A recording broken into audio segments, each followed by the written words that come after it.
pagi. Pagi. Dengar you lepas pakai Alola baju baju Alola boxer, Alola pants sama dengan socks. Banyak testimoni yang sangat baik Malaysia. Bolehlah sikit-sikit. Saya baru pakai 3 hari saja.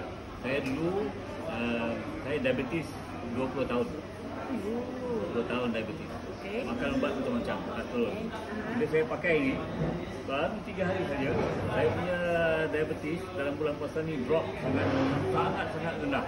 Daripada 6, 7, 8, saya boleh dapat sampai semalam mula-mula saya dapat 3.8. 3.8. Kemudian yesterday, baru 3 hari pakai. Yesterday saya punya gula 3.5. So jadi Sangat normal, terlalu normal. Saya sangat risau actually. Ada pening tak? Tak pening. Cuma saya kontrol lah. Saya makan balik semua yang manis-manis. Boleh makan bagi supaya badan saya stabil.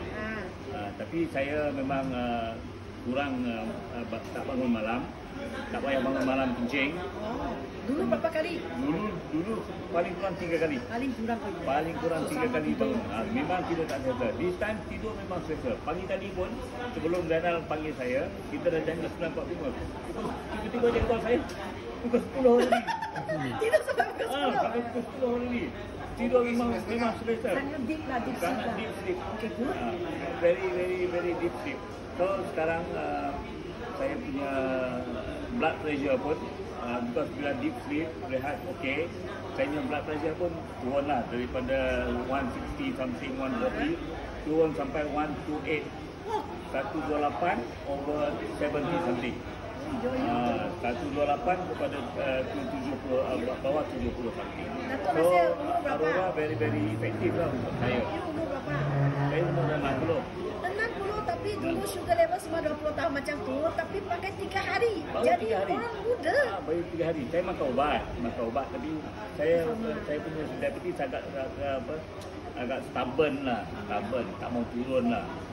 Paling turun pun dalam bulan puasa ni saya masih lagi 6 ataupun 7.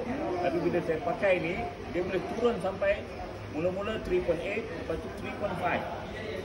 Paling rendah dan saya risau, saya takut nanti saya Yes, tak boleh terlalu hypo. Saya takut hypo. Jadi saya makan balik macam boleh maknanya you lama-lama tak boleh makan macam orang biasa, tapi sekarang boleh makan macam orang biasa lah. Saya boleh enjoy the life macam orang biasa lah. Itu penting kan.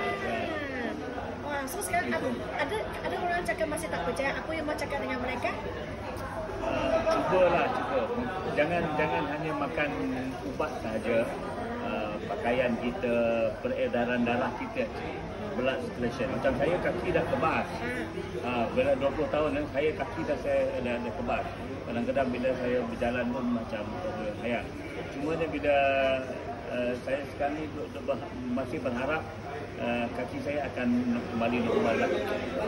Masih boleh. Mungkin akan makan nasi sikit, tapi konsisten lah.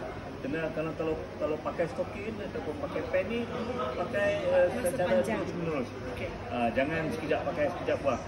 Terus pakai. Sekarang dia start invest suplemen kan?